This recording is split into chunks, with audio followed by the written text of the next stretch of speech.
Okay, one question I have for Charlemagne, right? Yep. Yes. Okay, I pre-ordered your book already. Thank you. The Black Privilege book. Appreciate and, that. Everyone should. And Gary, I have all of your books already. Everyone that came out so far. Stephanie's very happy. Okay, so for Charlemagne, okay, I know that you're a big believer in The Secret and Absolutely. Stuff like that.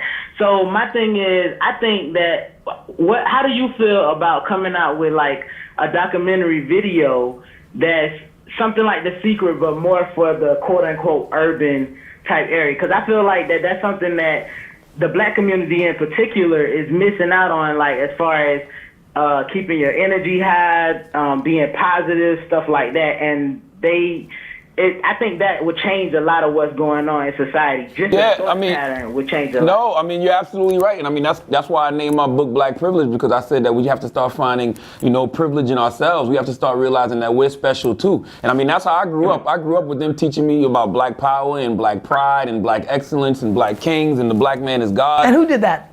Just studying like the 5%. But what about your inner circle? Yeah, my father always kept me, watching, Elijah Muhammad videos and Minister Farrakhan videos. Like they just kept pushing black excellence in my head. So that's actually why I named my book Black Privilege, for that exact reason. Because I feel like we have to change our mindset. Because everything starts with a mindset. Like if you wake up in the morning and you feel like you can't do something, it won't get done. And I feel like all this talk of white supremacy and white privilege, which is very real, has created a black inferiority complex in our people. So that's exactly why I named my book Black Privilege. And then the subtitle is very important too. Opportunity comes to those who create it. So I feel like, we can start creating our own opportunities simply by changing our mindset. That's exactly why I named my book Black Privilege. There's two ways to build the biggest building in town. One is to build the biggest building in town. And that's what you're talking about. The other is to tear down everybody else's building. And I think when you talk about black privilege or white privilege, when you peel away at that, 94% of the people are trying to tear people's buildings down. People hear black privilege, and I've been watching how people have been acting, they think that comes at the cost of somebody who's white or Asian. That's crazy. Absolutely. When people hear white privilege, look, I understand the macro belief that it comes at the cost of, except the people that have the mindset of black privilege. This is not a black, white, girl, boy issue. This is a positive, negative issue. That's it. And when like we all have divine privilege because we're all here. Listen, I know I keep going back to this, but that's it, 400 trillion to one. I love when Gary says that because it's so real. Like you almost got to see it for yourself. Next time you have sex and the guy busts off on you, just look at all those sperm cells and realize only one. But wait a minute. Knowing a little bit about sperm enough to talk about this, how are you actually able to see it? Like you don't take it and put it into a microscope. You can't really see it. You never busted off on a girl, Gary? No. What you mean? Of course, but I've never. You can't see the You can't see the 400 trillion sperm. Got you. You can't either. You're right. No, what are you like taking it and then putting on a microscope? No, I just what, you got a microscope by your bed? I just assume when I look at it, when it's on my wife, I'm like, that's 400 trillion. I just assume. Well, see, yeah. So did we answer the question? Yes, for Charlemagne did. Can I ask you a question, Gary? Of course, go fast. Okay, I'm trying to start a beekeeping company. A beekeeper?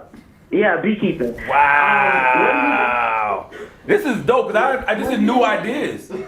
Where's my honey? Go ahead. What do you think would be a good way to kind of promote that? I'm trying to do like kind of like urban beekeeping and stuff like that. I'm trying to kind of push that to, also to the like urban and black community. I don't like that word urban. Like, why does everything have to be urban? I know you don't.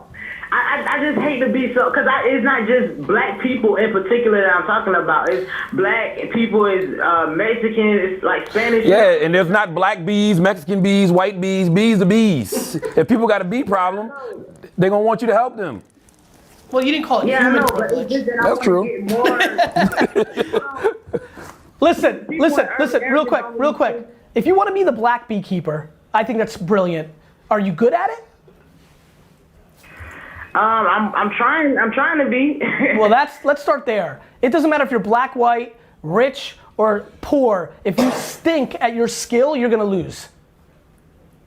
Okay. So before you try to build this brand, why don't you go work for a beekeeper for a year and get taught the proper way to be one? Okay. Yeah, because you ain't gonna convince no black people that they need a beekeeper. That's just an expense I don't need. I'm gonna be honest with you. Like, I kind of figured that. No, but listen, can I ask you a really interesting question? Because now I'm excited. Is there a reason you want to do that? You like bees? Tell the truth. You think there's money in it? Somebody once told you something? Truthfully, I know that there's money in it because there's a lot more to the beehive than just honey. I agree. You got populace, you got there's a lot of stuff. It's beeswax, it's royal jelly, it's a lot to it.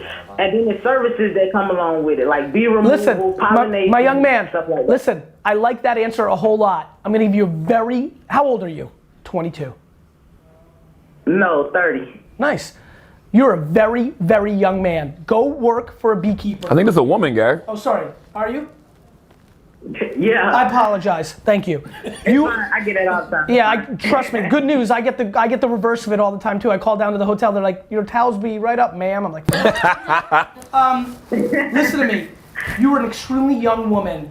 Go work for somebody for 2 years, learn the craft, and do your thing. You can be on a 10-year mission. You'll be 40 years old, a year younger than me. How old are you? 30, I'll be 37 this year. Good. 3 years older than Shaw. And you can absolutely win this game, but you're not gonna convince anybody about anything unless you are actually the part. We are living through the greatest fronting PR moves of all time because people think taking the pictures on Instagram proves it. It does not. And if you have a passion for this and you gave a great answer, you actually understand there's something there, I need you to actually then get good at it and then you can actually succeed.